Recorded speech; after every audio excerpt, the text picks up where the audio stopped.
As cabeças decepadas alinhavam-se na lareira como troféus grotescos. Algumas ainda tinham vestígios de sangue nos lábios, onde ele as beijara. As mais belas ele guardava por semanas, visitando-as em sua câmara privada para admirar seus traços em decomposição. Isso não era um filme de terror moderno. Era a realidade dentro de um castelo francês nos anos 1430, onde um dos nobres mais ricos da história coletava cabeças de crianças, como outros coletavam arte. Pense nisso por um segundo. Na mesma era em que assassinos em série modernos guardariam partes de corpos como lembranças quando se sentiriam compelidos a revisitar suas vítimas, mesmo após a morte, quando o ato de matar se entrelaçava com a gratificação sexual, todos esses padrões que associamos a monstros do século XX já estavam acontecendo há 500 anos na França medieval. Os paralelos são inegáveis. A guarda de troféus, a necrofilia, a seleção cuidadosa de vítimas com base na beleza física, o uso de charme e presentes para atrair os inocentes, até mesmo a fascinação por órgãos internos, por abrir corpos para ver o que havia dentro. Mas aqui é onde fica ainda mais perturbador.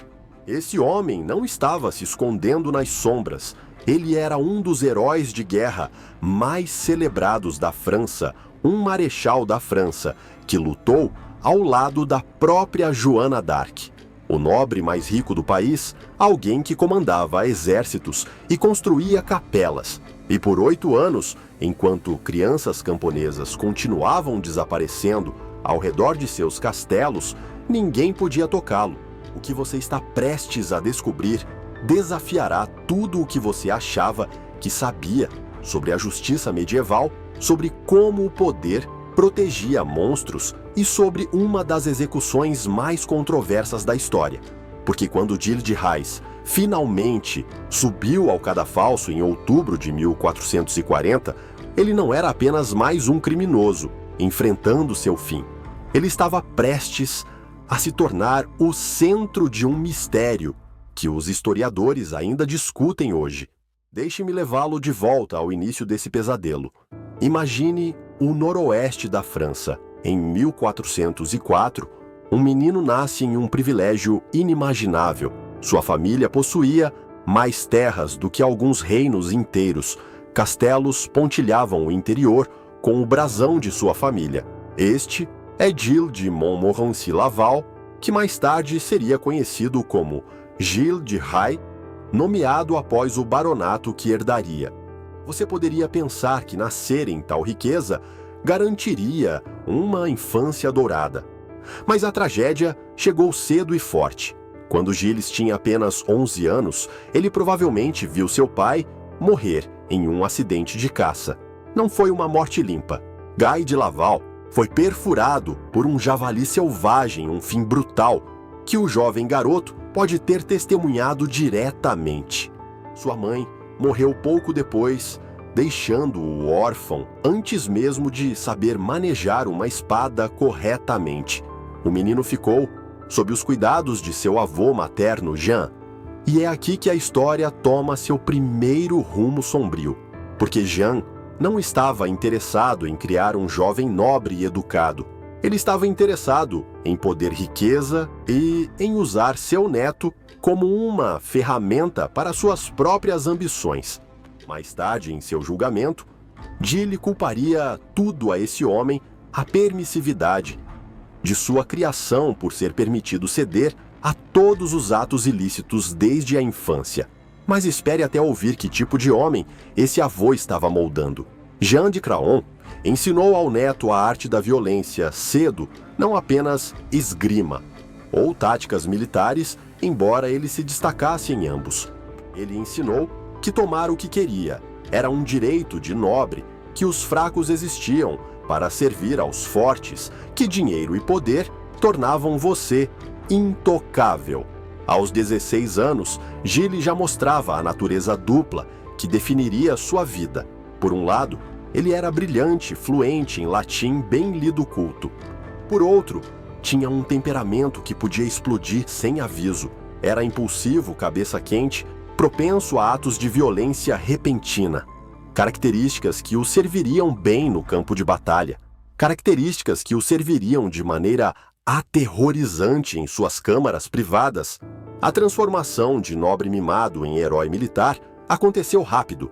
Aos 23 anos, Gilles estava a serviço do Delfim, o futuro rei Carlos VII. A França estava perdendo a Guerra dos 100 Anos. Os ingleses controlavam vastas áreas do território francês. O moral estava no fundo do poço. E então algo milagroso aconteceu. Uma garota camponesa adolescente apareceu na corte, alegando visões divinas.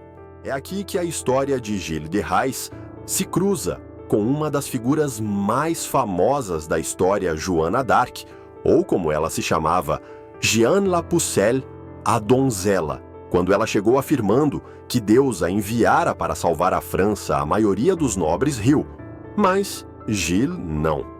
Ele foi designado como um de seus comandantes militares, encarregado de manter essa garota estranha e carismática viva em batalha. Juntos, eles alcançaram o impossível. O cerco de Orleans durava 6 meses. Os ingleses pareciam inquebráveis. Então, Joana e Gilles chegaram com suas forças. Em apenas 4 dias, eles quebraram o cerco. 4 dias, o que generais experientes não conseguiram em meio ano, uma garota adolescente e um jovem nobre realizaram em menos de uma semana. As vitórias continuaram. Cidade após cidade caía para suas forças combinadas. Gilles provou ser destemido em batalha, sempre na frente, sempre onde a luta era mais intensa. Sua bravura lhe rendeu a maior honra militar que a França podia conceder, Marechal da França. Aos 25 anos, ele era um dos homens mais jovens a receber o título. Mas há algo que a maioria das pessoas não percebe. Enquanto Gilles conquistava glória no campo de batalha, algo já estava mudando dentro dele. A violência da guerra medieval era extrema. Cidades eram saqueadas, prisioneiros eram torturados, civis eram massacrados. Alguns historiadores acreditam que essa exposição constante à brutalidade despertou algo sombrio em Gilles, algo que vinha se formando desde aqueles anos sem supervisão com seu avô. Quando Joana foi capturada pelos ingleses em 1430, Gilles não tentou resgatá-la. Quando ela foi queimada na fogueira em 1431, ele não lamentou publicamente. Em vez disso, ele simplesmente se retirou para suas propriedades, um dos homens mais ricos da Europa. O herói de guerra desapareceu e algo mais tomou seu lugar. O que aconteceu depois desafia a crença. Gilles se lançou em gastos com um abandono que chocou até mesmo a extravagante nobreza francesa. Ele encomendou uma peça sobre o cerco de Orleans. Não qualquer peça, mas um espetáculo com um elenco de centenas. Ele fornecia vinho e comida gratuitos para qualquer espectador. Mantinha uma guarda pessoal de 200 homens, todos vestidos com as melhores roupas. Coletava manuscritos raros, encomendava músicas, cercava-se de beleza e arte. Mas foi a capela que realmente levantou suspeitas. Em 1433, Gilles construiu a Capela dos Santos Inocentes. Ele, pessoalmente, selecionou o coral, todos meninos jovens com vozes belas. A ironia desse nome só ficaria clara em seu julgamento. Os Santos Inocentes, uma capela nomeada em homenagem às crianças massacradas pelo rei Herodes, composta por meninos escolhidos a dedo por sua beleza. Os gastos saíram do controle. Em poucos anos, esse homem, que poderia ter comprado reinos, estava vendendo suas terras pedaço por pedaço. Sua família assistia horrorizada, enquanto castelo após castelo era vendido para pagar seu estilo de vida. Eles até conseguiram que o rei emitisse um edital proibindo qualquer um de comprar as propriedades de Gilles, tentando impedi-lo de destruir sua herança. Mas Gilles encontrou maneiras de contornar isso. Ele sempre encontrava maneiras de contornar as regras. Agora é aqui que a história toma seu rumo mais sombrio, porque enquanto Gilles queimava sua fortuna em público, algo monstruoso estava acontecendo em privado. Os primeiros sussurros começaram por volta de 1432, apenas um ano após a morte de Joana d'Arc. Pais em vilarejos próximos aos castelos de Gilles começaram a notar algo estranho. Crianças que iam mendigar nos portões do castelo não voltavam. No início era fácil explicar. Casas nobres frequentemente acolhiam jovens servos. Um menino poderia ser recrutado como pajem e nunca retornar para casa. Mas o número continuava crescendo. E não eram apenas as crianças pobres que desapareciam. O aprendiz de um peleiro, emprestado pelo primo de Gilles, sumiu. O filho de um comerciante local, enviado para entregar mercadorias, nunca voltou para casa. O padrão era sempre o mesmo. Uma criança se aproximava de um dos castelos, de Gilles Machecoul, Tiffauges, Champtocé. Eles eram convidados a entrar informados de que receberiam comida, talvez oferecidos trabalho. Às vezes, os servos de Gilles os recrutavam ativamente, prometendo posições na casa do grande lorde. As crianças entravam por aquelas muralhas de pedra e simplesmente desapareciam. Antes de revelar o que realmente estava acontecendo dentro daqueles muros do castelo. E acredite, é pior do que você pode imaginar. Inscreva-se se quiser mais histórias sombrias que não ensinam nas escolas. Porque o que vem a seguir, bem, digamos que não é para os fracos de coração. Mas aqui está o que torna isso ainda mais assustador. As pessoas sabiam, elas sabiam. Testemunhas depois testemunharam que viram os servos de Gilles descartando corpos pequenos. Em 1437, moradores locais observaram enquanto dezenas de corpos de crianças foram retirados de um de seus castelos. Mas quem iria desafiar o marechal da França? Quem iria acusar um dos homens mais poderosos do país? Com base na palavra de camponeses, os desaparecimentos aceleraram à medida que a situação financeira de Gilles piorava. No final dos anos 1430, ele estava desesperado.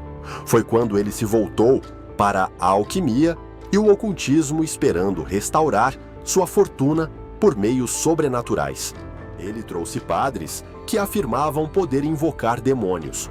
Um jovem clérigo italiano, chamado François Prelati, tornou-se seu companheiro próximo, prometendo ajudá-lo a contatar um demônio chamado Baron, que poderia revelar a localização de tesouros escondidos. Os rituais que Prelati realizava exigiam materiais especiais. Especificamente, o demônio exigia a mão, o coração, os olhos e o sangue de uma criança. De repente, os desaparecimentos ganharam uma nova dimensão ainda mais horrível. Não eram apenas assassinatos, eram sacrifícios. Mas espere, deixe-me pintar o quadro completo do que estava acontecendo dentro daqueles muros do castelo. Porque quando Gilles finalmente confessou em 1440 o que ele descreveu, chocou até mesmo seus juízes. Não eram mortes rápidas. As crianças eram penduradas em ganchos no teto, até perderem a consciência. Então, eram retiradas reanimadas e asseguradas de que nenhum mal lhes aconteceria. Gilles as confortava, enxugava suas lágrimas, dizia que era apenas um jogo. E então, o verdadeiro horror começava. As crianças eram despidas. Gilles e seus cúmplices servos, como Henriette Griart e Etienne Corriot, chamado Poitou, se revezavam. Às vezes, usavam uma espada especial, uma braquemarte, para decapitar lentamente as vítimas enquanto ainda estavam vivas. Às vezes, quebravam seus pescoços com varas. Às vezes, simplesmente cortavam suas gargantas e as observavam sangrar até a morte. Mas era o que acontecia após a morte que realmente revelava a profundidade da depravação de Gilles. Ele abria seus estômagos para admirar seus órgãos. Ele beijava seus lábios mortos. Eu não consigo nem descrever tudo.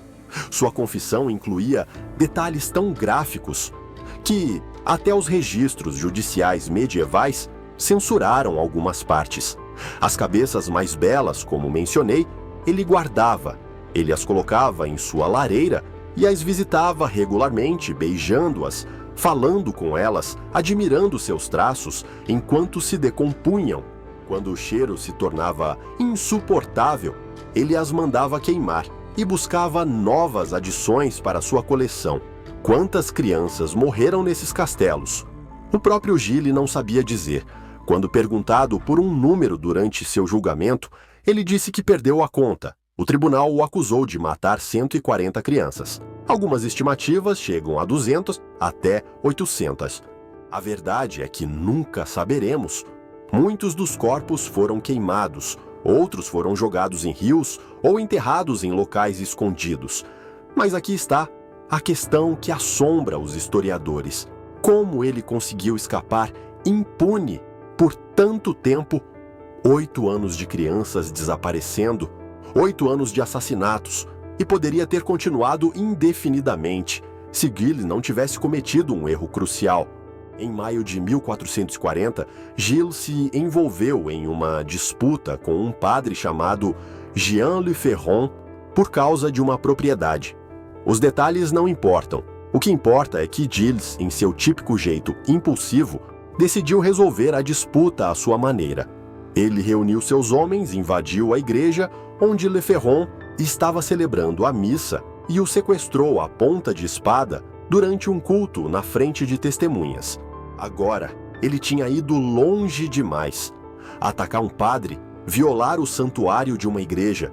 Esses eram crimes que nem mesmo um marechal da França podia cometer impunemente. O bispo de Nantes finalmente teve a desculpa que precisava para agir contra Gilles. Mas mesmo assim, não o prenderam por assassinato. As acusações iniciais eram sobre o ataque ao padre e heresia. O duque da Bretanha enviou uma força armada para prender Gilles em seu castelo de Machecoul, em setembro de 1440. Aqui está o que é notável. Gilles se rendeu sem luta. Esse homem, que comandava 200 soldados, que poderia ter resistido em seu castelo por meses, simplesmente entregou sua espada. Era como se estivesse exausto, pronto para que tudo terminasse. O julgamento que se seguiu foi, na verdade, 2 julgamentos paralelos. Um tribunal secular o processou pelo ataque ao padre e por assassinato. Um tribunal eclesiástico o julgou por heresia e invocação de demônios. Ambos os tribunais ouviram as mesmas evidências horríveis. No início, Gilles foi desafiador. Ele se recusou a reconhecer a autoridade do tribunal. Ele insultou os juízes.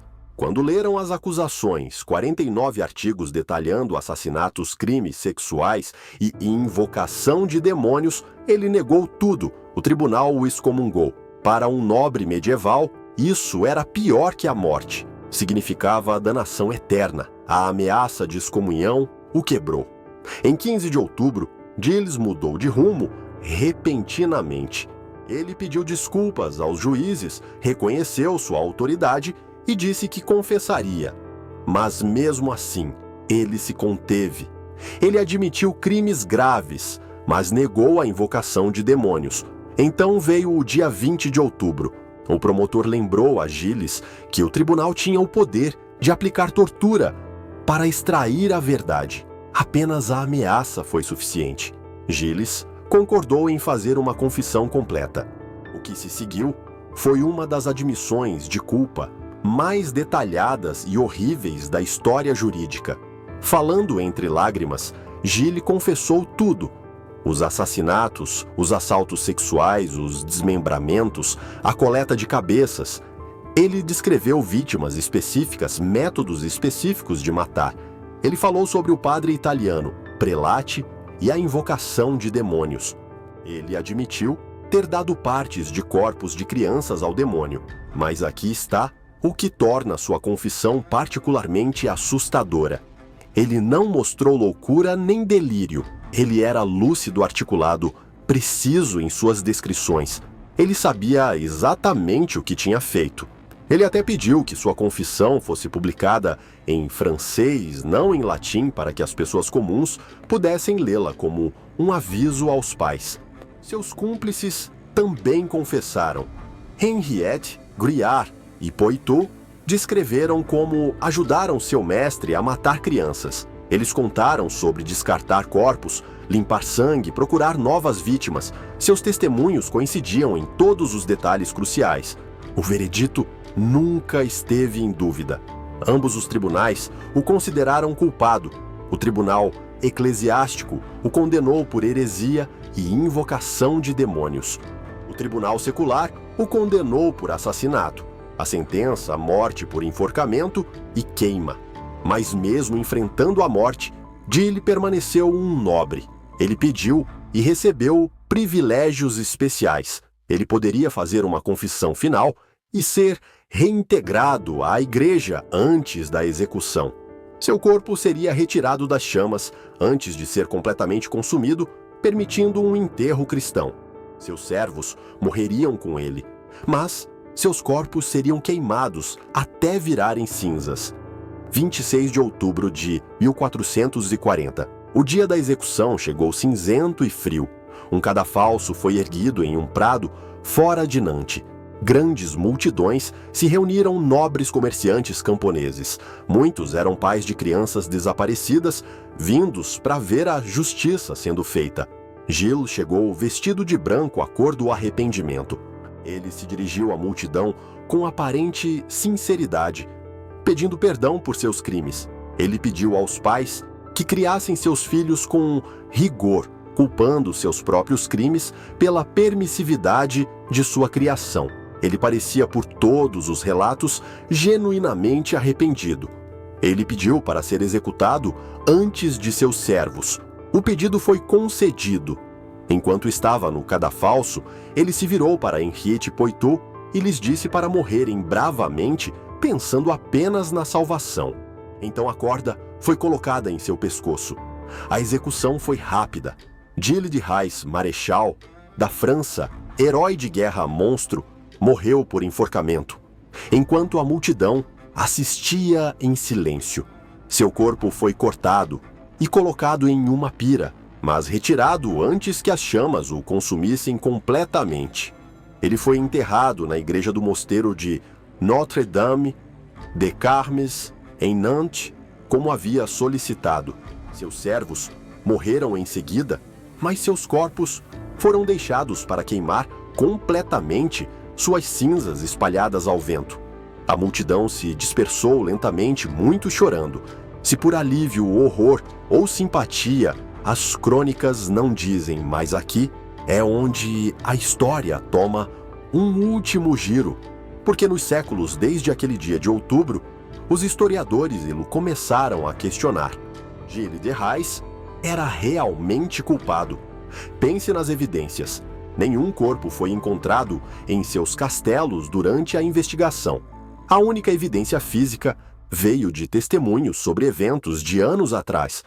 Sua confissão veio apenas após a ameaça de tortura e excomunhão. E quem se beneficiou com sua morte, o Duque da Bretanha, que o processou, herdou todas as suas terras. O bispo de Nantes ganhou poder político significativo. Em 1992, um tribunal francês realizou um novo julgamento de Gilles de Rais. Examinando todas as evidências com olhos modernos, eles o consideraram não culpado. Eles apontaram os motivos financeiros de seus acusadores, a falta de evidências físicas, o fato de que confissões sob ameaça de tortura eram inúteis. Alguns historiadores agora argumentam que Gilles foi vítima de uma conspiração política, que as acusações foram fabricadas para tomar sua riqueza e remover um nobre poderoso, que se tornara inconveniente. Eles apontam que acusações de assassinato de crianças e invocação de demônios eram acusações comuns contra inimigos políticos na Idade Média. Mas outros permanecem convencidos de sua culpa. Eles argumentam que as confissões detalhadas os testemunhos correspondentes de múltiplos cúmplices e os rumores generalizados apontam para crimes reais. Será que vários servos inventariam independentemente os mesmos detalhes horríveis? Será que centenas de pais afirmariam independentemente que seus filhos desapareceram nos castelos de Gil? A verdade é que nunca saberemos ao certo. A justiça medieval era brutal e injusta, muitas vezes corrupta. A tortura podia fazer qualquer um confessar qualquer coisa. Pessoas poderosas, rotineiramente, destruíam seus inimigos com falsas acusações. Mas às vezes, apenas às vezes, os culpados eram realmente culpados. O que sabemos é o seguinte: se Gilles de Rais era um monstro assassino de crianças ou uma vítima da injustiça medieval, sua história revela o coração sombrio de uma era. Uma era em que o poder tornava você intocável até que não tornava mais. Onde crianças podiam desaparecer sem investigação se fossem pobres o suficiente. Onde a ameaça de tortura era justiça e a confissão sob coação era verdade. A execução de Gilles de Rais marcou o fim de uma das figuras mais controversas da história. Herói de guerra ou criminoso de guerra, patrono das artes ou monstro predador, vítima de conspiração ou o primeiro assassino em série da França, as perguntas permanecem sem resposta. A verdade enterrada com aquelas crianças que desapareceram dentro dos muros do castelo e nunca retornaram. Mas talvez o verdadeiro horror não seja se Gilles era culpado. É que na França medieval, alguém poderia matar centenas de crianças por 8 anos antes que alguém no poder se importasse o suficiente para pará-lo. É que a pobreza tornava você descartável, que o nascimento nobre tornava você intocável, que a justiça não dependia da verdade, mas de quem tinha mais a ganhar com sua morte. Quando aquelas chamas subiram ao redor do cadafalso, naquele dia de outubro, elas consumiram mais do que apenas 3 homens. Elas consumiram evidências verdade e talvez centenas de jovens vidas cujas histórias nunca conheceremos. Os pais que se reuniram para assistir não tinham dúvidas. Eles vieram por seus filhos por um desfecho pela visão do monstro que roubou seus bebês, encontrando seu fim. No final, seja Gilles morrendo como um homem culpado ou como um inocente, sua execução serve como um lembrete. O poder corrompe, a riqueza protege, e às vezes os monstros que mais tememos não estão escondidos nas sombras. Eles estão à luz, construindo capelas, comandando exércitos e coletando cabeças de crianças como obras de arte. Os muros do castelo, que outrora ecoaram com os gritos das crianças, há muito desmoronaram. As capelas construídas com dinheiro de sangue caíram em ruínas. Mas as perguntas permanecem, assombrando historiadores e fascinando-nos até hoje. Porque em Gilles de Rais vemos não apenas um monstro medieval, mas um espelho de nossas capacidades mais sombrias. O herói de guerra e o assassino de crianças, o patrono das artes e o colecionador de cabeças, o pecador arrependido e o predador impenitente. Todos eles eram reais, todos eles morreram naquele cadafalso e todos eles nos lembram que os monstros mais aterrorizantes da história eram humanos. Humanos demais, escondidos por trás de títulos e riqueza, até o dia em que a justiça ou a conveniência política finalmente os alcançava. O que você acha, Gilles de Rais era culpado desses crimes horríveis? Ou foi incriminado por aqueles que queriam sua riqueza e poder? Deixe seus pensamentos nos comentários abaixo. E se este capítulo sombrio da história o fascinou, certifique-se de estar inscrito. Tenho uma série inteira descobrindo as histórias distorcidas que seus professores de história nunca contaram. Obrigado por assistir e nos vemos na próxima investigação.